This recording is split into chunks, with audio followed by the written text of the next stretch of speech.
Welcome, listeners, to tonight's Naked Coach Collective podcast. I don't want to say that. Let's scrap that. And welcome. That was good. No. Welcome, listeners, to this episode of the Naked Coach Collective. And tonight we've got Dee, we've got Ian, and we've got myself, B. And we are talking everything goals. No, this is not in relation to England and football. We are actually talking goals, life goals. And, we're going to be discussing why we should set goals. Do we need to set goals? What happens if we don't? I think my first question is going to be to Ian, because he's the goal setter of the group, definitely. Yes. 5 minutes. Yeah, we've all got in. Christ. Set our goals. So, Ian, goal setting. Why? Why do we have to do it? Why is it important? There's two parts to this in my mind. 3 parts. The first part is no, I'm not talking about England. Just not doing it. No. So it's understanding the why behind the goal, which we've kind of talked about before in terms of finding out your why, what is your why, your purpose, and all this kind of stuff. And then there's the actual setting of the goal. I think I heard it was in a program I'm currently enrolled in, and they say no wind is favourable to a sailor who doesn't have a destination, which I loved. You need that destination to know which wind is favourable for you. So yeah, I was just wondering which wind we were talking about. Yeah, so you have to know the destination you want to go to, and then setting goals along the way to get there, to kind of mark milestones along the way, moments of clarity to help you understand that you are on your pathway to achieving your goal. So I know I bore you two to death with my goal setting side of things. I have a big goal for the big picture, however many years in the future, and then goals along the way to make sure that you're kind of like milestones, like I say, to highlight to you that you're on the right track. Okay. And the second question, Dee, do you want to take that up? What do we have to? What happens if we don't? Yeah. Sometimes you get somewhere and you don't really realise how far you've come. So the very act of setting a goal means that you have got something to achieve. And when you achieve it, you have, you get that motivation, you get that you can congratulate yourself, you've achieved something. So it's a measure as well. Especially if you're setting milestones along the way, you've got a measurable thing. What happens if you don't set goals? You're not going to know. You're just not going to know how far you've come. You won't realize, because it happens over a period of time. You will forget how you felt without having achieved that goal. Okay. So you'll forget what it felt like to not have what you've just achieved. For example, when you start on a coaching journey with a new client, or you start coaching with someone, generally you talk about where you are right now, because you want to be able to compare that to where you're going to be at the end or during, and if you don't set a goal, you're missing out on that opportunity to really enjoy what you achieve. And I think if you get a sense of satisfaction, you get a sense of purpose, a drive, a route. Your goal will probably include priorities. It will probably include, the road you're going to take. So I think without that, you could be a bit floundering, not really achieving what you're capable of and maximizing on your talents. It's interesting because I'm, a big fan of goals in certain ways. Okay. But I never thought about goals as being counterproductive until recently. So I'm coaching somebody at the moment, and when individuals struggle deeply with anxiety, trying to set long-term goals they find that particularly difficult. It gives them more anxiety because it feels so unachievable for them. Okay. And before, with someone like that, before you can actually set any goals, I've been coaching or helping this person or this client of mine actually manage the anxiety better. And only through that are we now able to set some goals.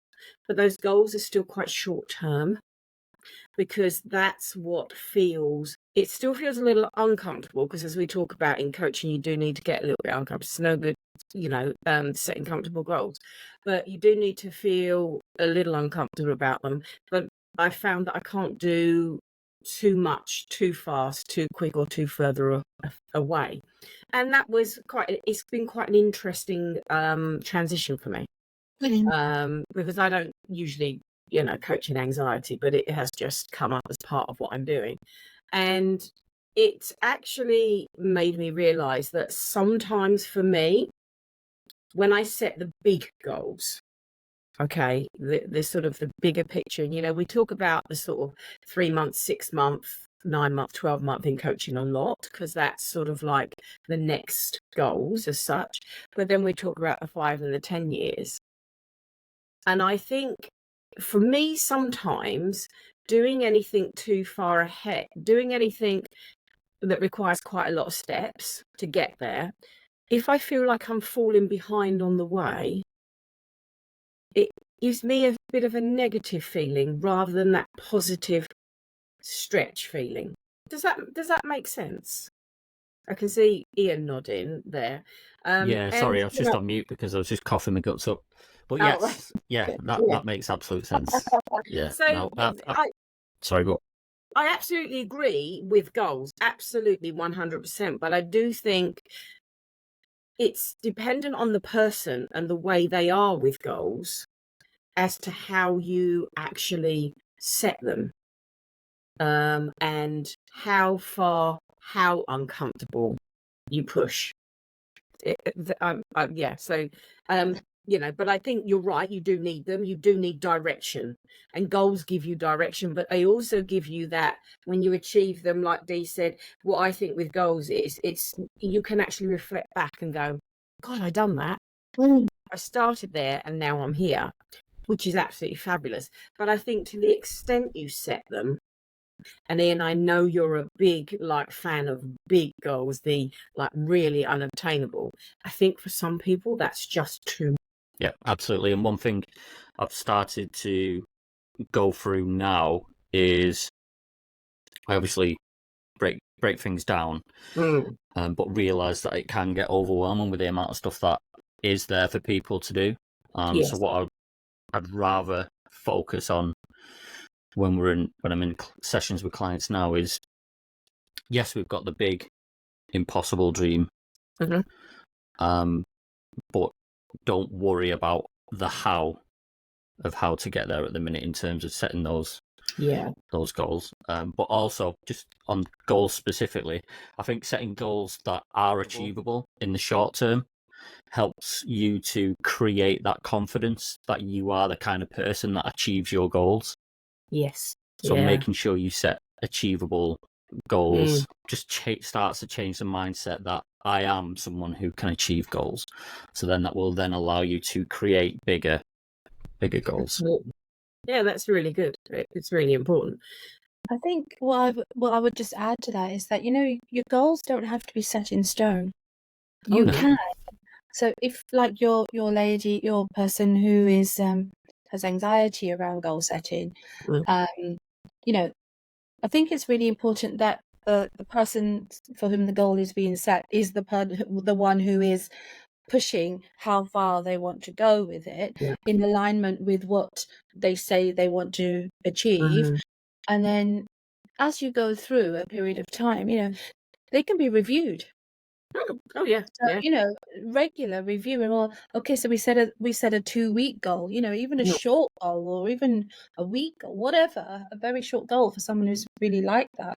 And then after that, you can pick it apart and say, well, actually, look how much of it you did achieve, Mm. and why don't we tweak the rest so that you know, especially in the early days, that they're going to get through it, Mm. and then slowly they take more responsibility for setting their own goals, which are a little bit, more challenging, but they have the confidence to know that actually Mm. tweak this goal. It's Yep. my goal. Yeah, You know? absolutely. Yeah. And that, I think, can take a little bit of pressure off, maybe. Yeah, absolutely. I think you have to, you have to know your client. We know that. Okay, Well, so yeah. that's really like key work before you start even sort of setting goals, really, is knowing, your client. But it was just something that was quite interesting for me, because as soon as you get into the coaching world and then you become a coach, it's all forward thinking. So you're always thinking about the next thing, aren't you? And what's the next thing I've got to do? And what's the next thing, And sometimes that can get overwhelming for us as coaches as well. It's like, I've got this to do, I've got that to do. But it is having, let's say, if you don't have the goals, then what are you charting? How do you know your path? Are you just going to, some people will say, well, I know sort of my goals in my head. I don't need to write them down. And it'll sort of happen. And that's okay, maybe, if the goals aren't really set in stone and they're quite flexible on them and things might change and whatever. But I think if you have real things that you want to achieve, whether it's a next level job, whether it's a marriage, whether it's a child, whether it's it could be 100 things. If you've got that real thing inside you that says, I really want to achieve that, then I think that you have to set the path and the stepping stones to get there. And I think that sort of brings me on to another thought, about our thoughts about like frameworks for setting goals. Is there a right way, a wrong way? What are the options to us? I'll share first that I think for me, the big goal is sometimes a little overwhelming. So I don't have it written. Okay. I don't have it anywhere specific apart from on this. So I know this is a vision board. Right, and this is all the things that I want to achieve, sort of, is about 10 years' time. Now, the beauty of this is it feels like a picture of my future life, but it doesn't feel overwhelming. So my other goals are written and stepped and whatever, but this is the big one for me. So that's one of the ways I do it. So you goal setters, tell the viewers out there other ways that they can set their goals, that set themselves up for success, I think, is the word I want to use. Are you laughing at my vision board? Well, I'm just thinking, how the bloody hell am I going to follow that vision board? Right? It's a blue I was going to ask, is Peter. that laminated? It looks like it's laminated. No. That's cellotape all over it. Because I was going to say, it looks very shiny and laminated. I stuck them on these photo corners and they all unstuck themselves. So one day I carried them, my bits were falling all off my foot. Well, off my board. Oh dear. This is Blue Peter, This is like cut and stick. I like a bit of Blue Peter. Old school. Right. Oh dear. All right. Okay.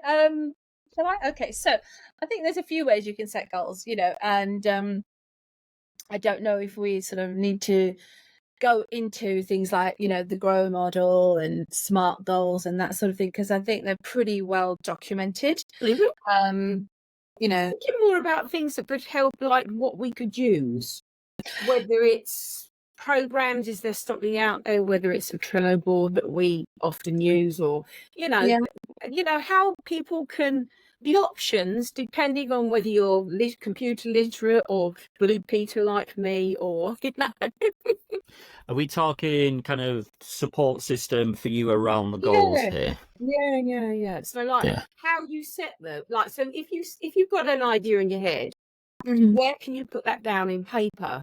Who can you, even the support that you get to actually make those feel real and achievable? I'm making sense, sorry. Yeah, I think you have to be, when you figure out what your goals are, and they're obviously going to be personal to you. I want to associate a lot of feeling towards that goal that I'm helping clients set. And me personally, now I'm really getting into the whole dream building thing. Yeah. And it's all about how do you feel at the moment you achieve your goal and all that kind of thing. So it's really important when you're looking at that support system around you, who you tell that to, Mhm. and make sure you tell it to people who you know are going to be supportive for you in Yeah. achieving those goals, rather than just, I mean, you might not even want to tell some family members because you know the kind of person that they are. They might be just the type of person who doesn't really achieve goals themselves, so they just think no one else can, or they're protecting you, thinking, well, if I can't, you're not going to be able to. I don't want you to go through that pain of not being able to achieve goals, that kind of thing. So you got to be really selective as to who you tell. But it is important to get that almost like community of people around you who can push you forward and help you achieve your goals and give you that support when you are feeling a little low. Yeah, that's a really good piece of advice, actually. Mm. I think, Dee, the one thing that comes to mind, Ian, you're feeling good about that. But actually, Dee, one thing that comes to mind with you is something that you like to do a lot of, is your visualization. Yeah, I mean, the whole thing, my whole thing right now is visualizing your future self. That's No. that's your goal, isn't it? So I think if you can picture what you are in the future, what you want, you've got a much greater chance of achieving that, because you're manifesting, you're putting you're putting it out there to the universe, you're putting your desires, and it's a really strong energy to have that, and to visualize it with a picture, with a sound, with all your senses, with all what can you smell, what can you feel, even what can you taste, all your senses. I think it just makes it really real, and that whole thing about having something to strive for becomes joyful, Yeah. and not like a chore. I totally agree with what Ian says about, you share with people who are on your side, Yes. and on your side for the right reasons, and who want you to succeed. I think that's a lot where we come in, because I think when people are looking to transition or move or navigate something into something else, at that point, they don't always have the right network around them, because the network that they've got is for how they are or were, if that makes sense. So I think I think as coaches, and I think you'll agree, we deal a lot with people who don't have the best support systems.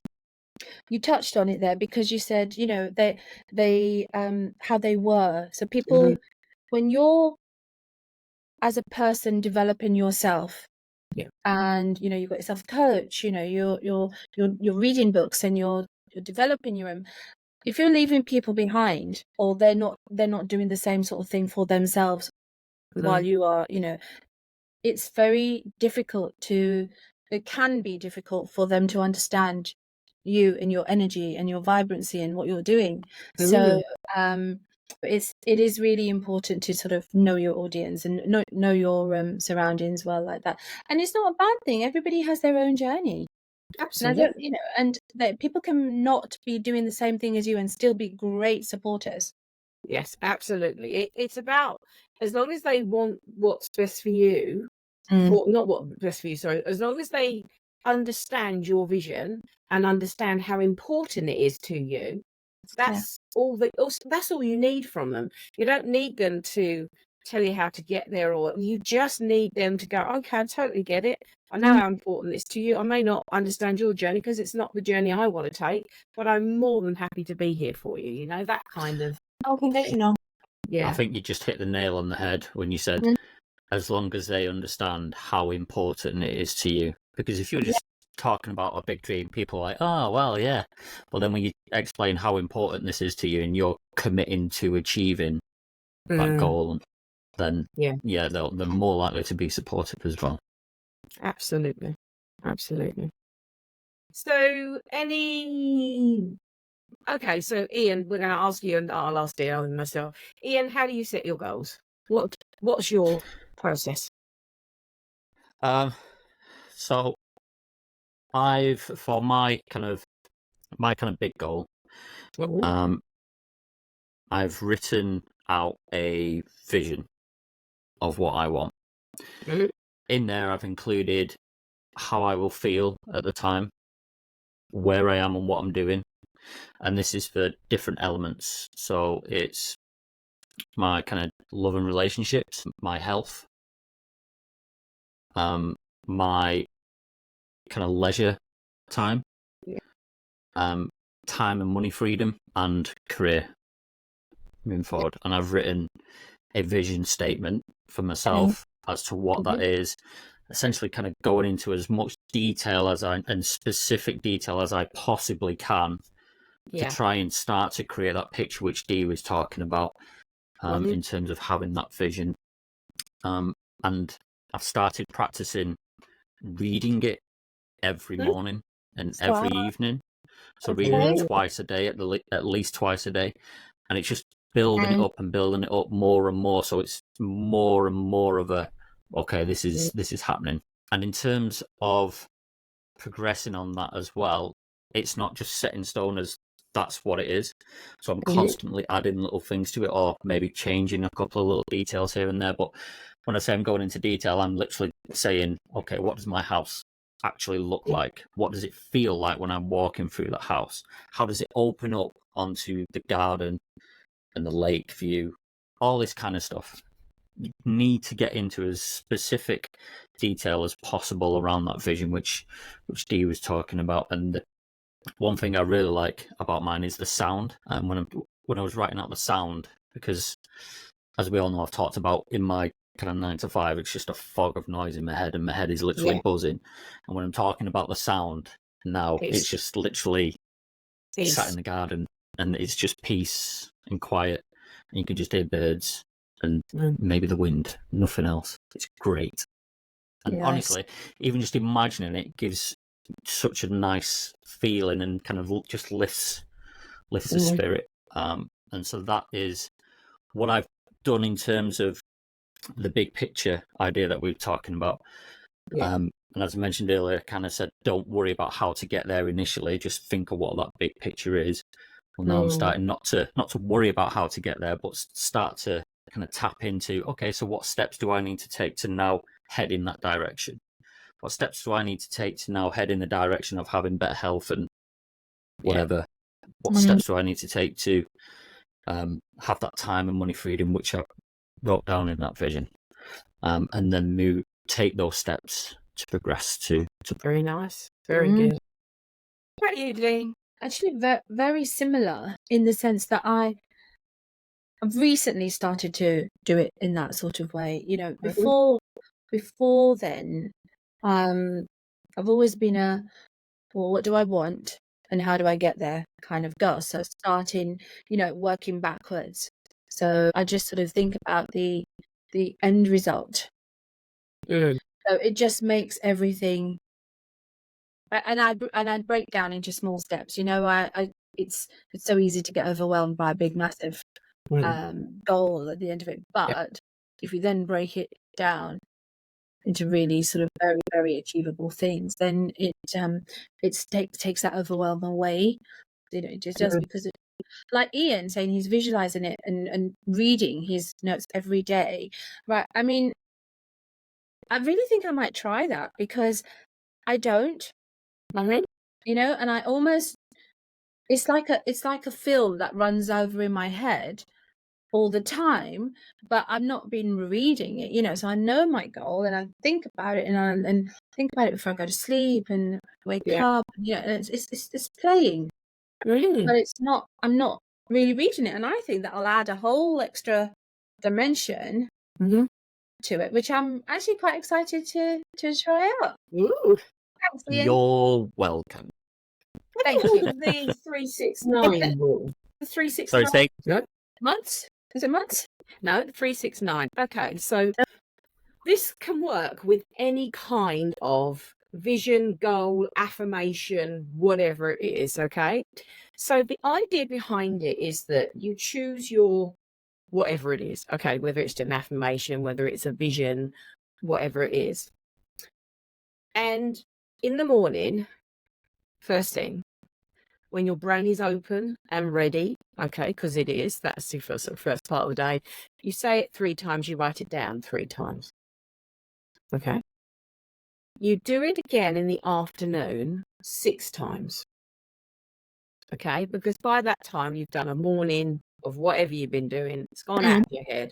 You reaffirm it into yourself and you do it 6. At the end of the day, before you go to bed, you instill it into your brain before you sleep. Because as we know, our brain continues doing its stuff while it's asleep. And you do it 9 times. And you're supposed to, you do it every day. Now, I mean, if you've got quite a long statement, that's quite a lot, but you can always shorten it down.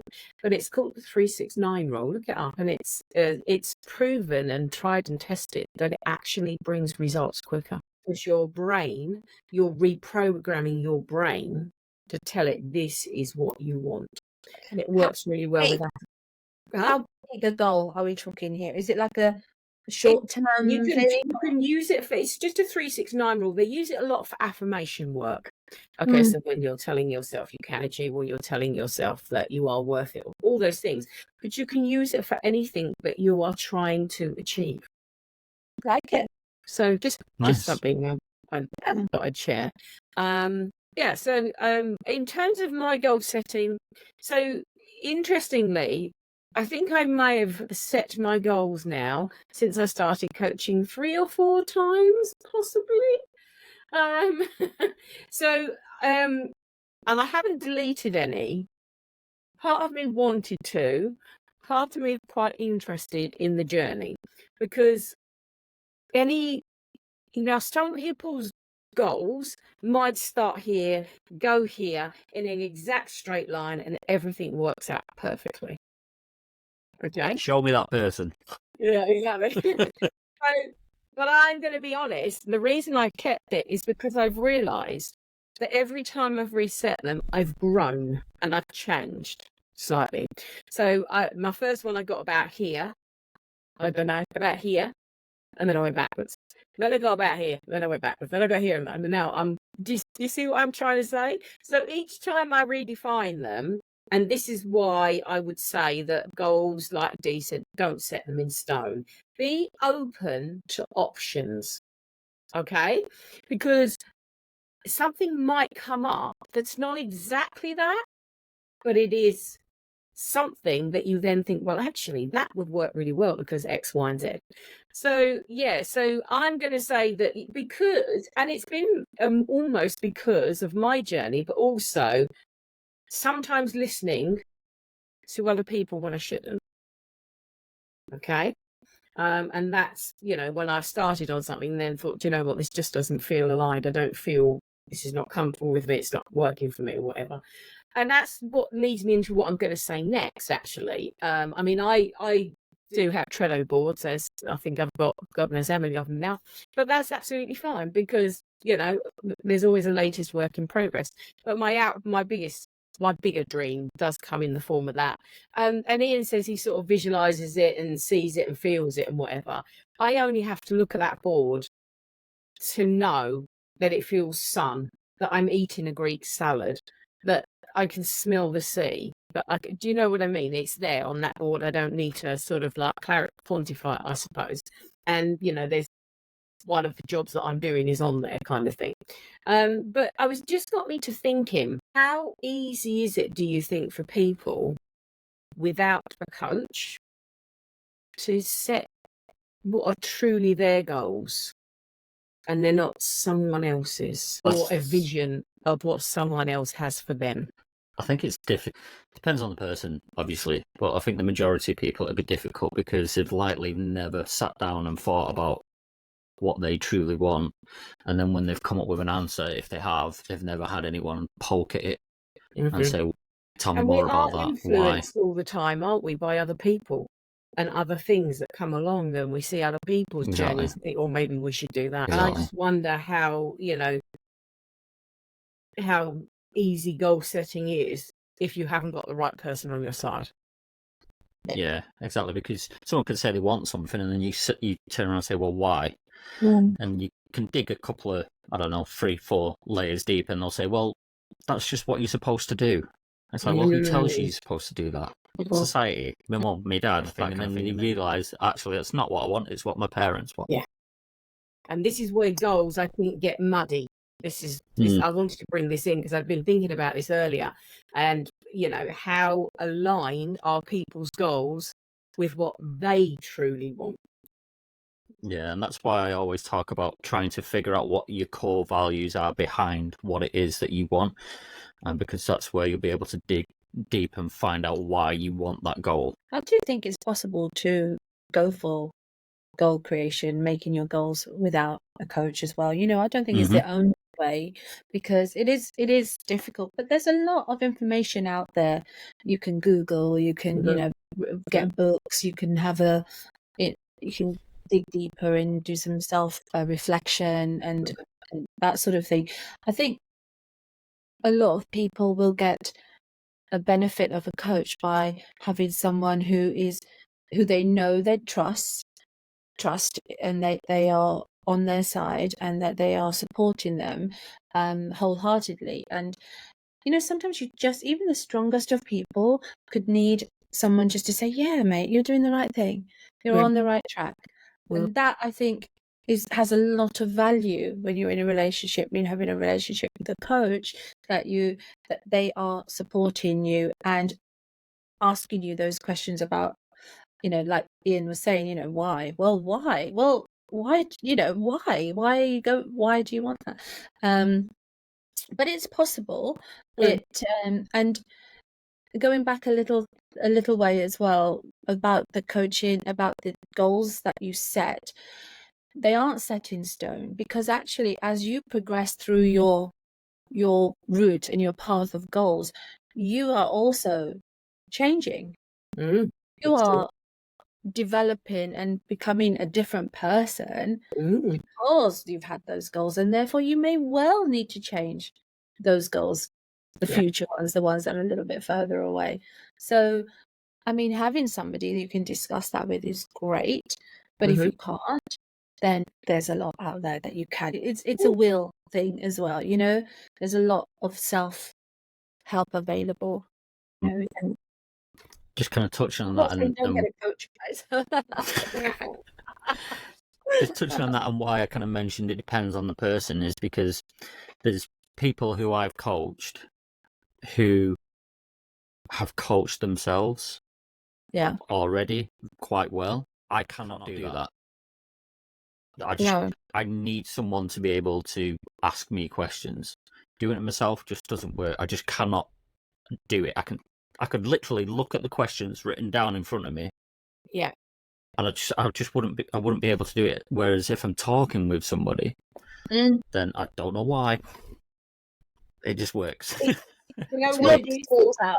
It's learning styles, isn't it? We all learn differently. So, and there are different personalities. There are, quite sort of definitive personalities on the way we learn. Some people learn by having a step by step system, and they can follow that, and that's fine. Other people learn through talking, through having a conversation. Other people learn through fun. Okay, so making something making goal setting fun, for instance. Other people learn because they want to feel it.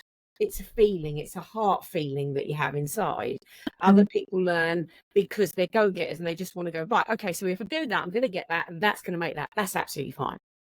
And that's because, the reason that some of us can navigate goal setting quite well, and others of us will end up going, oh yeah, well, maybe I'll do that, or I might do that, or I could do that as well. And then we just get all confused.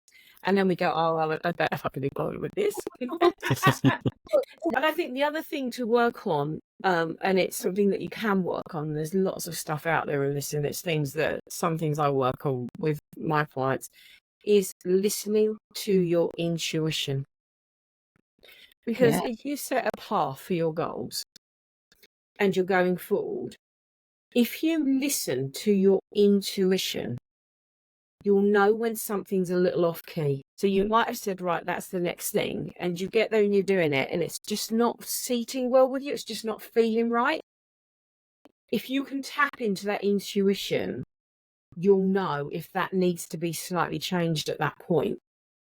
And I think that's quite key. You know, what you set, like you say, is not set in stone right at the beginning, what you set. The thing is, when you get to that next step, feel it. And, you know, listen to that intuition, that gut instinct. That gut instinct is saying to you, do you know what?